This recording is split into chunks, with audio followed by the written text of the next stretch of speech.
10 বছর। একজন মানুষের জীবনপথ থেকে 10টা বছর অদৃশ্য হয়ে যাওয়া কি অর্থ বহন করে ভেবে দেখেছেন কখনো? 10টা ফুল ফোটার ঋতু, 10টা মেঘলা আকাশের বৃষ্টি আর প্রায় ৩,৬৫০টা নির্জন অন্ধকার রাত্রি। আমরা শৈশব থেকে শিখে এসেছি অর্থ দিয়ে বাসস্থান কেনা যায়, কিন্তু আশ্রয় কেনা যায় না। ঘড়ির কাঁটা কেনা যায়, কিন্তু কাল কেনা যায় না। কিন্তু আজ আমি আপনাদের সামনে এমন এক তরুণের কাহিনী তুলে ধরব, যে দেখিয়ে দিয়েছে অর্থ দিয়ে হয়তো জীবন কেনা যায় না, কিন্তু অর্থ দিয়ে, পরিশ্রম দিয়ে এবং স্নেহ দিয়ে বন্ধন অর্জন করা যায়। এমন এক বন্ধন যা রক্তের সম্পর্কের চেয়েও অনেক বেশি অটুট এবং গভীর।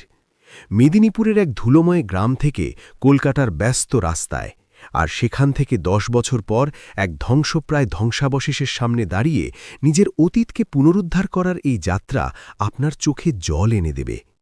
এই কাহিনী অমিতের, এই কাহিনী রামপ্রসাদ দাদুর, আর এই কাহিনী সেই এক গ্রাস অন্নের, যার প্রতিদান দিতে অমিত তার সমস্ত জীবনকে দাও মেরে দিয়েছিল। কাহিনীর শুরু আজ থেকে প্রায় 2 দশক পূর্বে। মেদিনীপুরের এক দূরবর্তী গ্রাম, লালচে মাটির পথ, যেখানে গ্রীষ্মের তপ্ত হাওয়া প্রবাহিত হয় আর বর্ষায় কাদামাটির দেওয়াল ভেঙে পড়ে। সেই গ্রামেই বাস করত বছর 88-এর যুবক অমিত। অমিতদের আবাসকে ঠিক আবাস বলে মেনে নেওয়া যায় না। ওটা ছিল দারিদ্র্যের এক জীবন্ত কঙ্কাল স্বরূপ। টিনের ছাদে অসংখ্য ছিদ্র, বর্ষার জল প্রতিরোধ করতে যেখানে প্লাস্টিকের টুকরো গুজে রাখা হতো। ঘরে পিতা, মাতা এবং 2 ছোট ভাই বোন। পিতা ছিলেন দৈনিক মজুর। যেদিন কাজ মিলত সেদিন চুল্লিতে অন্ন পাক হতো, আর যেদিন কাজ না মিলত সেদিন অমিত দেখত তার মায়ের অসহায় মুখচ্ছবি এবং ভাই বোনদের শুষ্ক হয়ে যাওয়া উদর। অমিত ছিল জ্যেষ্ঠ পুত্র। তার বয়সের যুবকদের চোখে যখন প্রেম এবং ভবিষ্যতের স্বপ্ন থাকে, অমিতের চোখে তখন শুধুমাত্র আগামী দিনের অন্নের চিন্তা। কত রাত্রি অতিবাহিত হয়েছে, নিজের অংশের সামান্য রুটিটুকু সে ভাইদের থালায় তুলে দিয়ে 1 গ্লাস জল গিলে শয়ন করেছে। কিন্তু অভাবগ্রস্ত সংসারে স্নেহ বজায় রাখা খুব কঠিন।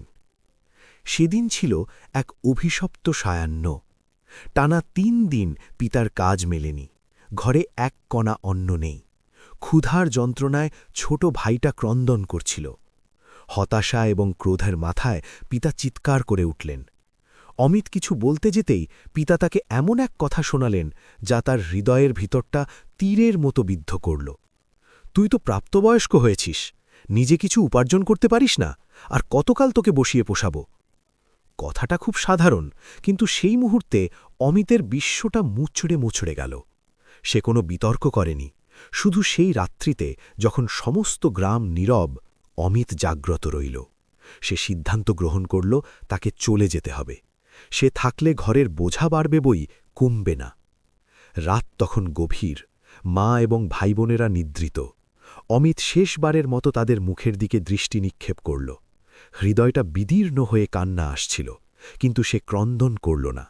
চোখের জল মুছে ফেলে একটা ছোট ব্যাগে 2-1টা পোশাক এবং পকেটে মাত্র 200 টাকা সম্বল করে, কাউকে কিছু না জানিয়ে অমিত বেরিয়ে পড়ল অন্ধকারকে ছিন্ন করে। ভোরের বেলা বাসটা যখন ভিক্টোরিয়ায় পৌঁছল, অমিতের মনে হল সে এক অজানা গ্রহে এসে পড়েছে। কলকাতা, এই নগরী নাকি কাউকে প্রত্যাখ্যান করে না। চারপাশে উচ্চ ভবন, ট্রামের ধ্বনি এবং লক্ষাধিক মানুষের ব্যস্ততা। এই ভিড়ের মধ্যে 88 বছরের অমিত খুব একাকী। শুরু হল জীবনযাপনের সংগ্রাম। হোটেল, দোকান, গ্যারেজ, দাঁড়ে দাঁড়ে ঘুরল সে। সকলের মুখে এক প্রশ্ন, আগে কাজ করেছ, অভিজ্ঞতা আছে?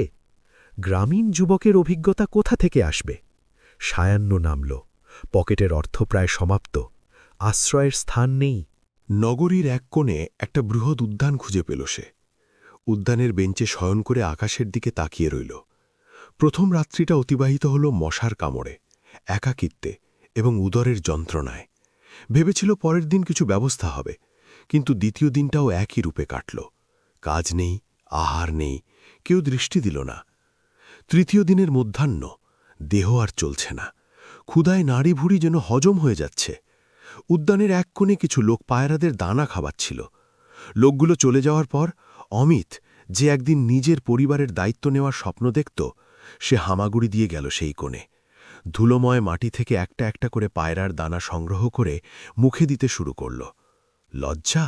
অপমান? না, ক্ষুধার অগ্নির কাছে ওসবের কোনো মূল্য নেই। সেই রাত্রিতে তার দেহ ভেঙে পড়ল। প্রচণ্ড জ্বর।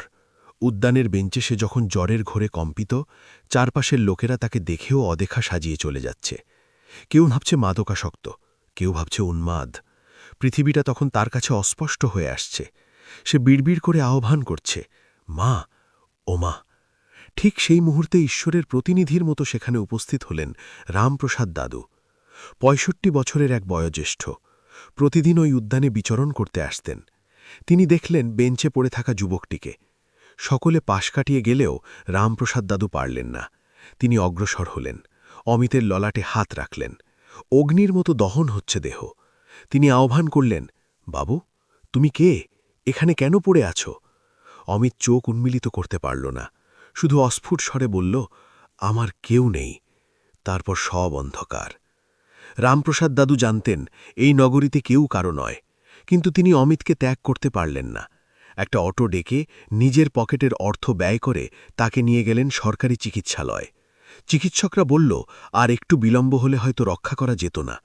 2 দিন, টানা 2 দিন রামপ্রসাদ দাদু চিকিৎসালয়ে অমিতের শিয়রে বসে রইলেন। একটা অপরিচিত যুবকের জন্য, যার নাম তিনি জানেন না, জাতি জানেন না, তিনি অনিদ্রা রাত্রি কাটালেন। অমিতের যখন চেতনা ফিরল, সে দেখল অপরিচিত এক বয়োজ্যেষ্ঠ তার দিকে উদ্বিগ্ন মুখে তাকিয়ে আছেন। বাড়ি কোথায় তোমার? বয়োজ্যেষ্ঠের এই প্রশ্নে অমিতের চোখ ভিজে উঠল।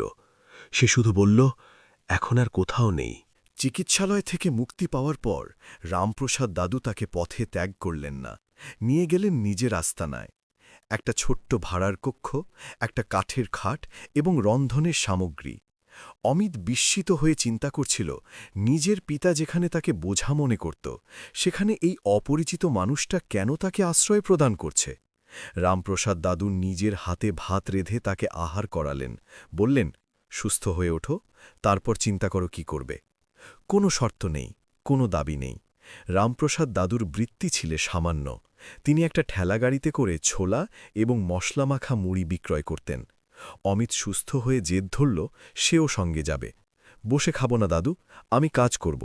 শুরু হল নতুন জীবনধারা। অমিত পাত্র ধুত, জল ভরত, মশলা মাখাত। রামপ্রসাদ দাদু তাকে শিক্ষা দিলেন ব্যবসার মূল সূত্র, সততা। কাজ ছোট হতে পারে বেটা, কিন্তু সততা থাকলে সম্মান অবশ্যই মিলবে। ধীরে ধীরে তাদের ছোট্ট দোকানটা জমে উঠল। অমিতের মনে হল সে আবার একটা পরিবার লাভ করেছে। 4-5 মাস অতিবাহিত হল। অমিত এখন নিজেই একটা ছোট ঠেলা চালায়। রামপ্রসাদ দাদু তাকে আলাদা করে দোকান স্থাপন করে দিয়েছেন। অমিতের পকেটে এখন অর্থ আছে। সে অর্থ সঞ্চয় করে এবং চিন্তা করে একদিন অনেক বড় হবে। কিন্তু ভাগ্য বোধহয় অন্য কিছু লিখে রেখেছিল। একদিন রাত্রে রামপ্রসাদ দাদু বললেন, বাবু, আমাকে একবার গ্রামে যেতে হবে। অনেকদিন যাইনি। বাড়ির লোকেরা উদ্বিগ্ন। অমিতের হৃদয়টা ধক করে উঠল। কতদিনের জন্য দাদু? বেশি না, 1 সপ্তাহ। তুমি দোকান সামলাও, আমি ফিরে আসব। যাওয়ার সময় রামপ্রসাদ দাদু অমিতের মস্তকে হাত বুলিয়ে বললেন, ভালো থেকো, সতর্ক থেকো, আমি শীঘ্র ফিরব। অমিত স্থির হয়ে দাঁড়িয়ে রইল, যতক্ষণ না বাসটা দৃষ্টির আড়ালে চলে যায়। সে জানত না এই দর্শন হয়তো শেষ দর্শন হতে চলেছে। 1 সপ্তাহ অতিক্রান্ত হল। রামপ্রসাদ দাদু প্রত্যাবর্তন করলেন না। 2 সপ্তাহ, 3 সপ্তাহ। অমিত প্রতিদিন অপরাহ্নে সেই বাস স্ট্যান্ডে গিয়ে দাঁড়িয়ে থাকত। প্রতিটি বাস থামলে সে উকি মেরে দেখত, ওই বুঝি দাদু অবতরণ করলেন। কিন্তু না, অপরিচিত সব মুখ। 1 মাস অতিবাহিত হল। অমিতের হৃদয়ের ভিতরটা মুছড়ে উঠত। সে আশেপাশের লোকদের জিজ্ঞাসা করত, কিন্তু কেউ কিছু জানত না। রামপ্রসাদ দাদুর কোনো ফোন নম্বর ছিল না। সঠিক ঠিকানাও অমিত জানত না। শুধু জানত গ্রামের নাম হুগলি। কিন্তু হুগলি তো অনেক বিস্তৃত এলাকা। কোথায় অনুসন্ধান করবে? অমিত একাকী হয়ে গেল। আবার সেই নির্জনতা। কিন্তু এবার সে ভেঙে পড়ল না। সে চিন্তা করল, দাদু আমাকে নিজের পায়ে দাঁড়াতে শিক্ষা দিয়েছেন, আমি পরাজিত হব না। দাদু যখন প্রত্যাবর্তন করবেন, দেখবেন তার নাতি কত বড় হয়েছে। দিন অতিক্রান্ত হতে লাগল, মাস অতিক্রান্ত হয়ে বছর। অমিত অপেক্ষা করত এবং কাজ করত, হাড় ভাঙা পরিশ্রম। ছোলার দোকান থেকে সে কাজ নিল এক রংকর্মীর কাছে, রং মিস্ত্রির কাজ। দিনে রং করা, রাত্রে ঠেলা চালানো। তার লক্ষ্য একটাই, অর্থ উপার্জন করতে হবে। ২০০৪ থেকে ২০০৮ সাল অমিতের ভাগ্যচক্র ঘুরতে আরম্ভ করল। তার সততা এবং পরিশ্রম তাকে সাধারণ রং মিস্ত্রি থেকে এক বড় ঠিকাদারে পরিণত করল। সে এখন আর পথে শয়ন করে না। তার নিজের ভাড়ার ফ্ল্যাট আছে, বাইক আছে, ব্যাংকে অবশিষ্ট আছে। সে তার নিজের পিতামাতাকে মেদিনীপুর থেকে কলকাতায় নিয়ে এলো, ভাইবোনদের শিক্ষার ব্যবস্থা করল। কিন্তু এত সাফল্যের মধ্যেও একটা কাঁটা তার হৃদয় খচখচ করত। যখনই সে একাকী থাকত, তার মনে পড়ত সেই উদ্যানের বেঞ্চ, সেই একগ্রাস ভাত এবং সেই বয়োজ্যেষ্ঠের মুখ। প্রতি বছর বিশেষ দিনে সে সেই পুরাতন উদ্যানের বেঞ্চে গিয়ে বসে থাকত। যদি যদি একবার তিনি প্রত্যাবর্তন করেন। ২০১৫ সাল। অমিত এখন একজন স্থাপিত ব্যবসায়ী। তার নিজের গাড়ি হয়েছে, কিন্তু মনের শান্তি নেই। একদিন পুরাতন একটা স্যুটকেস গোছাতে গিয়ে তার হাতে পড়ল রামপ্রসাদ দাদুর ত্যাগ করা একটা পুরাতন ডায়েরি। ধুলোময় জীর্ণ সেই ডায়েরির পাতা উল্টাতে উল্টাতে হঠাৎ তার দৃষ্টি আটকে গেল। একটা পাতার কোণে অস্পষ্ট হস্তাক্ষরে লিখিত একটা ঠিকানা, গ্রাম চুচুড়া, হুগলি, পশ্চিমবঙ্গ। মুহূর্তের মধ্যে অমিতের দেহের রক্ত উত্তপ্ত হয়ে উঠল। ১০ বছর ধরে সে এই ঠিকানা অনুসন্ধান করছে, আর এটা তার দৃষ্টির সামনেই ছিল। সে আর এক মুহূর্ত বিলম্ব করল না। অফিসের সমস্ত কাজ রদ করল, ভাইকে বলল সব সামলে নিতে। গাড়ি বের করল। আজ তাকে যেতেই হবে, আজ প্রতিদান দেওয়ার পালা। কলকাতা থেকে হুগলি খুব বেশি দূর নয়, কিন্তু অমিতের কাছে এই পথটা মনে হচ্ছিল অনন্তকালের। অমিত গাড়ি চালাচ্ছে এবং তার দৃষ্টির সামনে ভাসছে অতীতের চিত্রগুলো। তিনি কি জীবিত আছেন? আমাকে চিনতে পারবেন তো? হাজারো প্রশ্ন। গাড়ি যখন চুচুড়া গ্রামে প্রবেশ করল, গ্রামবাসীরা বিস্মিত হয়ে তাকাল। ধুলোময় পথে ঝলমলে গাড়ি। অমিত জানালা দিয়ে ঠিকানা জিজ্ঞাসা করল। একজন একটা ভগ্নপ্রায় জীর্ণ আবাসের দিকে আঙুল নির্দেশ করল। অমিত গাড়ি স্থির করল। আবাসটার অবস্থা তার নিজের শৈশবের আবাসের মতোই করুণ। দেওয়ালের প্লাস্টার খসে গেছে, দ্বার নড়বড়ে, এবং সেই দ্বারের সামনে একটা ছিন্ন কাঁথা গায়ে জড়িয়ে চার পায়ায় কুকড়ে শয়ন করে আছেন এক বয়োজ্যেষ্ঠ। অমিত গাড়ি থেকে অবতরণ করল। তার পা দুটো কম্পিত। ধীর গতিতে অগ্রসর হল সে। ১০ বছর সময় অনেক কিছু কেড়ে নেয়। বয়োজ্যেষ্ঠের দেহ শুষ্ক হয়ে হাড়সাড়, চুল সব শুভ্র, চোখের দৃষ্টি ঘোলাটে। কিন্তু অমিত চেনায় ভুল করেনি।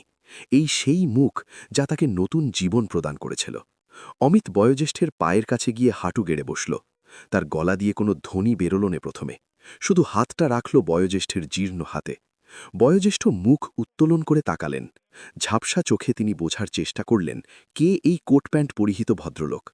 অমিত কান্না ভেজা গলায় আহ্বান করল, দাদু। বয়োজ্যেষ্ঠের দেহে একটা বিদ্যুতের প্রবাহ চলল। তিনি ভালো করে তাকালেন। তার ওষ্ঠ কম্পিত হল। অমিত, তুই তুই অমিত না? ব্যাস, এটুকুই যথেষ্ট ছিল।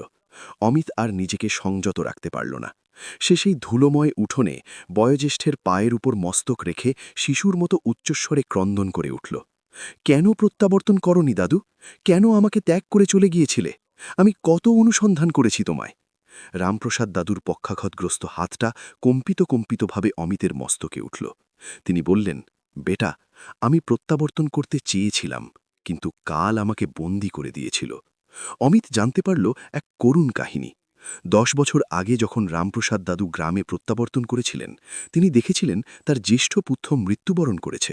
বিধবা পুত্রবধূ এবং ৩টে ছোট নাতি নাতনিকে রেখে গেছে। সেই শোকে এবং পরিবারের ভার সহ্য করতে গিয়ে রামপ্রসাদ দাদু স্ট্রোক করলেন। তার এক পাশ পক্ষাঘাতগ্রস্ত হয়ে গেল। চলাচলের ক্ষমতা হারালেন। চেয়েছিলেন অমিতকে সংবাদ দিতে, কিন্তু উপায় ছিল না। অমিত উঠে দাঁড়াল। সে দেখল আবাসের ভিতর থেকে বেরিয়ে এলো এক কিশোর এবং ২ যুবতী। জীর্ণ পোশাকে তাদের দারিদ্র্য প্রকট হয়ে উঠছে। এরা রামপ্রসাদ দাদুর নাতি নাতনি। অমিত বুঝতে পারল তার দাদু তার জন্য যা করেছিলেন, এবার তার প্রতিদান দেওয়ার সময় এসেছে। রামপ্রসাদ দাদু কুম্পিত গলায় বললেন, তুই এসেছিস, আমার আর কিচ্ছু প্রার্থনা নেই বেটা। আমি শান্তিতে মৃত্যুবরণ করতে পারব। অমিত চোখের জল মুছে দৃঢ় গলায় বলল, না দাদু, তুমি মরবে না, আর তুমি এভাবে থাকবেও না। যে হাত আমাকে নর্দমা থেকে উদ্ধার করেছিল, সেই হাতকে আমি ধুলোয় পড়ে থাকতে দেব না। অমিত সেদিনই সিদ্ধান্ত গ্রহণ করল। সে গ্রামের সকলকে আহ্বান করল, বলল, ইনি আমার দাদু। ইনি না থাকলে আজ আমি এই গাড়িতে চড়তাম না, হয়তো পথের ধুলোই মিশে যেতাম। অমিত রামপ্রসাদ দাদুকে নিজের গাড়িতে তুলে নিল, সঙ্গে নিল তার নাতি প্রিয়কে। সে ঘোষণা করল, এই পরিবারের সমস্ত দায়িত্ব আজ থেকে আমার। রামপ্রসাদ দাদুর নাতনিদের ধুমধাম করে বিবাহ দেবে সে, প্রিয়কে মানুষ করবে এবং এই ভগ্ন ঘরকে রাজপ্রাসাদে পরিণত করবে।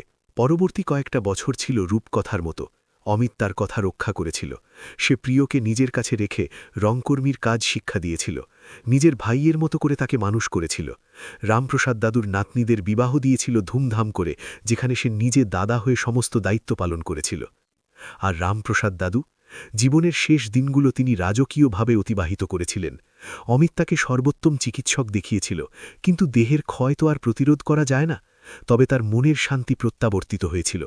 তিনি দেখতেন, যে যুবকটিকে তিনি একদিন এক বাটি ভাত খাইয়েছিলেন, সে আজ তার সমস্ত বংশকে রক্ষা করছে। একদিন রামপ্রসাদ দাদু অমিতকে কাছে আহ্বান করলেন। তখন তার শেষ সময়। তিনি অমিতের হাতটা ধরে ফিসফিস করে বললেন, বেটা, আমি তোকে সামান্য আশ্রয় প্রদান করেছিলাম, কিন্তু তুই তো আমার প্রতিদানের বোঝা অনেক গুণ বৃদ্ধি করে দিলি। অমিত হেসে বলেছিল, দাদু, সন্তানের কাছে পিতার কোনো প্রতিদান থাকে না, থাকে শুধু কর্তব্য। রামপ্রসাদ দাদু চলে গেলেন, কিন্তু যাওয়ার আগে তিনি অমিতকে দিয়ে গেলেন এক অমূল্য শিক্ষা। সখা, আজকের এই তীব্র প্রতিযোগিতার জীবনে আমরা প্রায়শই পশ্চাতে দৃষ্টি নিক্ষেপ করতে ভুলে যাই। আমরা চিন্তা করি, আমি একাই সব অর্জন করেছি, এটা আমার সাফল্য। কিন্তু সত্য কি তাই?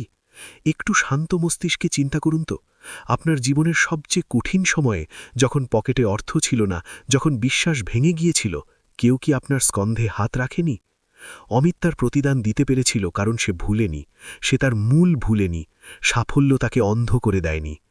আজ রাত্রে নিদ্রায় যাওয়ার পূর্বে নিজেকে একটা প্রশ্ন করবেন, আপনার জীবনেও কি এমন কোনো রামপ্রসাদ দাদু আছে, যাকে আপনি পরে কল করব বলে আর কল করেননি, যার প্রতিদান দেওয়ার বদলে আপনি অজুহাত দিয়ে চলেছেন?